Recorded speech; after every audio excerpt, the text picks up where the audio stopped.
Hello everyone, welcome back to the channel. Well, we're back here at Team Toyota of Princeton for our second half of Toyota weekend here in the middle of April 2025. And what do we have here? Well, we got a 2025 Toyota Corolla Hatchback.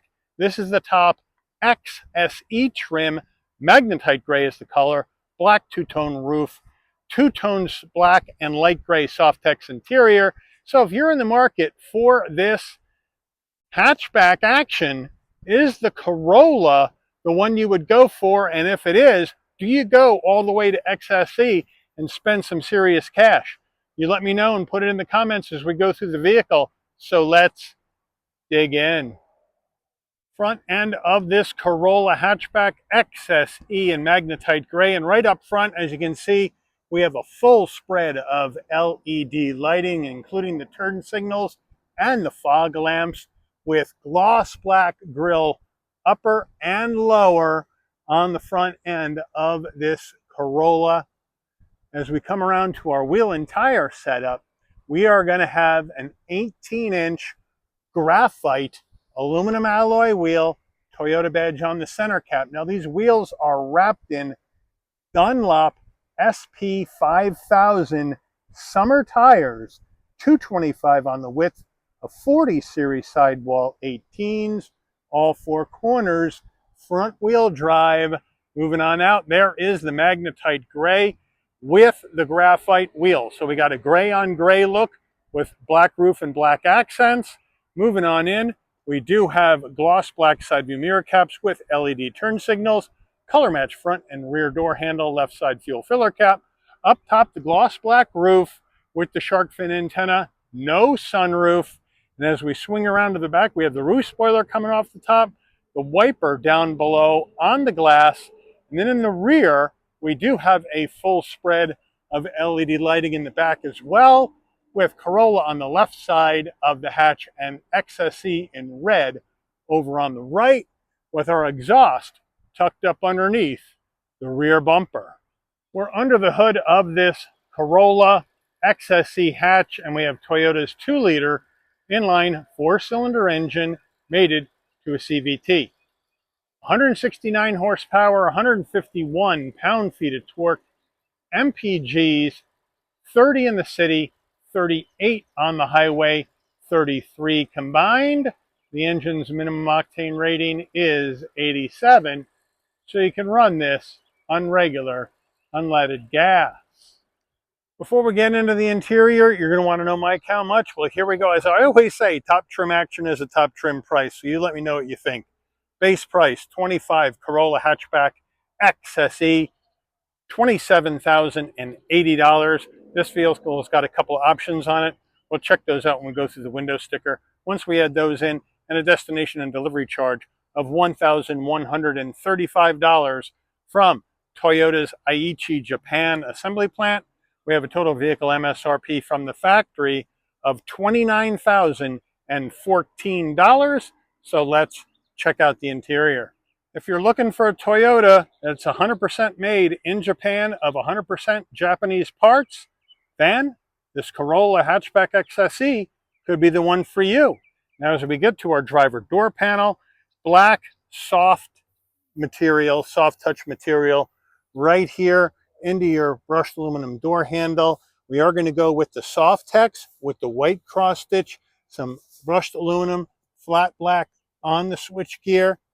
We do have some gloss black on the grab handle though. Good size door pocket, the upgraded JBL sound system in here, nice large dead pedal brake and accelerator with the floor mats in the rear of the vehicle at this time. Popping the fuel filler door right here by your left foot if you're the driver. And then as we come on over to our seating, we're going to have full power for the driver with lumbar, manual assist for the front passenger, and then the black Softex with the light gray fabric insert. Bolstering is pretty firm, headrests are pretty firm. Front passenger door panel, same action as the driver. Over to the dash, soft touch material, brushed aluminum into your heat and air vent, more soft touch material with the stitching, and then down below we do have a nice large glove box.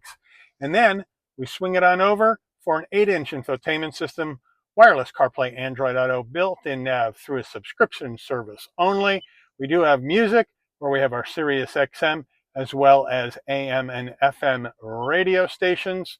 So they got you all set there.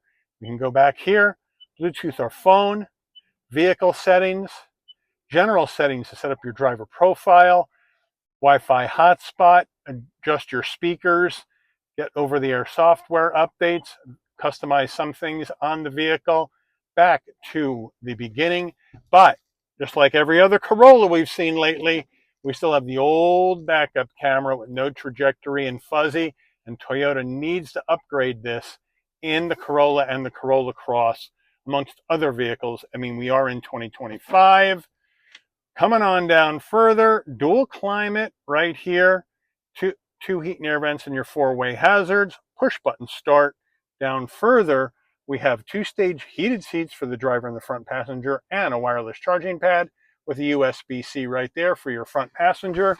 We do have drive modes as well as your traction control off. Here is the gear shift right here with the leather gaiter. Coming down further, auto vehicle hold, electric brake, two cup holders, the Toyota key fob here, pretty plain, lock, unlock, panic button, Toyota badge. That's all she wrote. And then our center armrest, fairly soft. We open that up. We have a 12 volt and another USB-C and a larger area for storage. Corolla steering wheel, leather wrap wheel, nice 10 and 2 notches with the cross stitch in black. We have the Toyota badge on the horn button with some brushed aluminum to lift up the wheel. We do have a round bottom wheel, but I have a good amount of room to get in and out of this Corolla hatchback. No problem at 5'11", with the seat set further back, obviously, and all the way in its lower setting, and with the wheel tilted all the way up to its highest setting, just to give you a little bit of context. Now, flat black on the switchgear. On the left, telephone voice commands, volume, controls for the digital dash. On the right, adaptive cruise modes for your infotainment system. Seek for your music. We do have paddles to go up and down the simulated gears of the CVT manually if you would like. On the left side, you have your headlight controls and fog lamps, turn signals. On the right, front and rear wiper. Over here on the left, we can brighten dim the dash. Adaptive high beams on or off, but no heated steering wheel in this XSE, and I think we need one in here since we have the heated seats. And we also have a manual tilting and telescoping wheel. And then we have our fully digital dash right there. Let's see our drive modes. We have sport, we have normal, and we have eco. Obviously with the XSE, we'll leave it in sport for today. And then if you want to go through additional information, you can do that. If you go, you can go across, you can come down, you can come down to see different categories, and then you can go across to get additional information in some of these sub pages. It all depends on what you want to see when you're going down the road. Overhead console, if you want your LED dome lighting to come on and off when you open and close the door, the button that says door, you push it in and leave it in. You open the door, lighting comes on, close the door, lighting will dim out. SOS button in case there's an emergency on the road. No sunroof to show you. Rear view mirror, framed rear view mirror with manual dimming function. And then we do have our sun visor with vanity and an LED light. And does it slide? No, but you have an extension.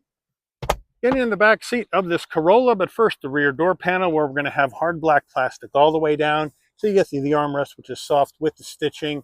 Now, I have the seat set for my driving position, but here we go. It's a Corolla. It's small. We're going to put our foot in. We're going to duck, and we're going to twist. And then we're going to bring our other leg in, and now we're in.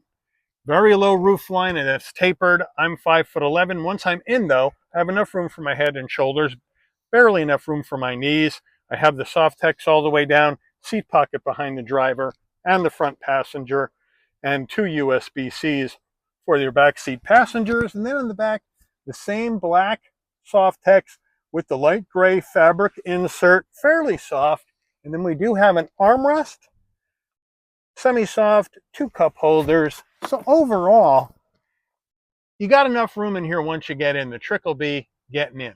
Getting in the hatchback area of the Corolla XSE, well, it's manual. You come to the back, and right above the license plate, there's a button. You push it, lift up. Fairly light, with the rear seats up, 17.8 cubic feet of cargo space. And then as we come on in, In the box, there is the all-season floor mats, all-season cargo mat right there. And then underneath here, we can push this down and lift up. We have tools, jack, and a spare. So thank you, Toyota, for that. We do have some cubbies on either side for some storage. Now, we have this removable tonneau cover we can take out if we want, and we can drop the back seats from either back here, or we can go around to each door, pull the button, bring them down in a 60-40 split.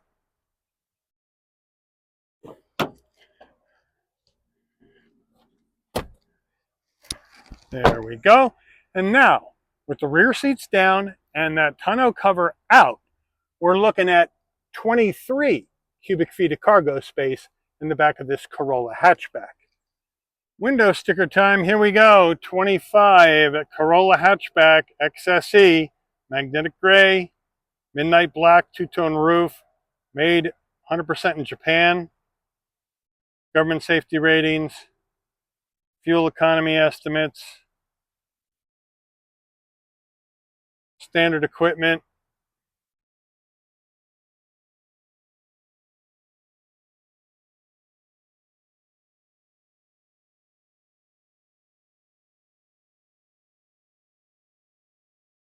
There are the packages, the options, the black roof and the all-weather floor liners. Total vehicle MSRP. Take this baby out for a spin.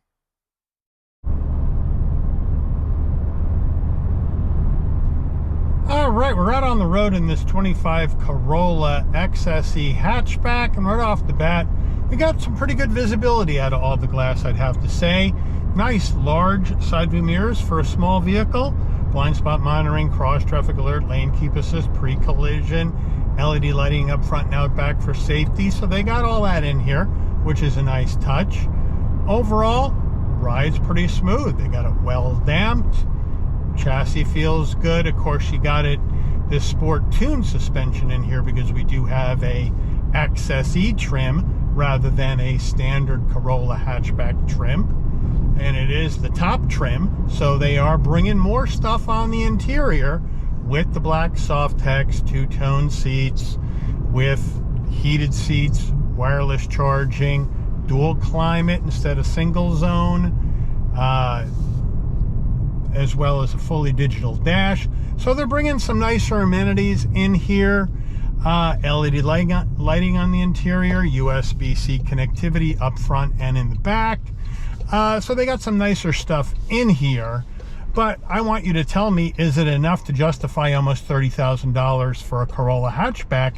Because at the end of the day, that $30K mark, that is, I think, the mark where people say it's too expensive for a Corolla. I'm going to go somewhere cheaper, either to another brand or to a lower spec Corolla trim, whether it be a hatchback or a sedan. That's just my gut feeling based on comments that I've gotten from YouTube with some of the other Corolla trims we've done. And you let me know, is $30,000 where you draw the line? This is $29,014 MSRP, but as you know, by the time you add your tax, title, and license, you're going to be over 30. I can only go by the publicized MSRP because every state has different tax, title, and license requirements that are going to cost different amounts of money. But overall, it is a easy car to drive. The handling is nice and light, nice and tight, so they got that covered. The suspension feels good. The turns feel good. It is going to be a little bit bumpier because we do have the lower profile summer tires on here. Not sure if we need the summer tires on an XSE. I mean, it is geared with the engine and the CVT to get big MPGs, not necessarily an enthusiast car like the GR Corolla would be. So you let me know if you like the summer tires on here or if you would go with some type of stickier all-season tire to get the power to the ground.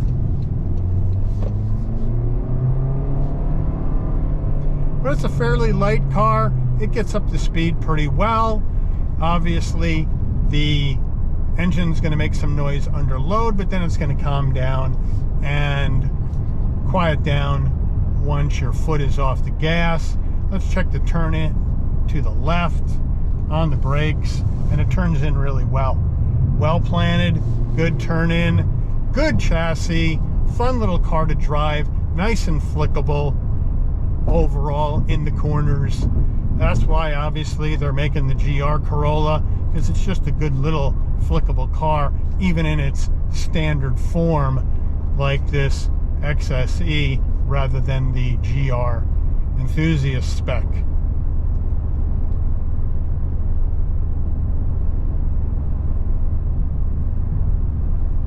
As you could hear, not bad on the noise. You're going to get some exterior noise, but actually not bad. Now we're going to come down here and turn around. We have a turning radius on this vehicle of 18.7, which is a little bit wider than I would have expected on a car of this size. So here we go. But it does get around. We missed the Monday garbage can. And now we're going to move this gear shift to the left, and we're going to shift with the paddles, see how it does.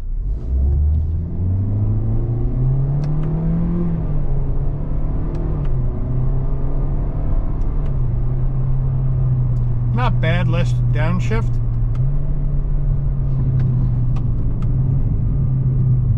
Pretty good. And let's take off again.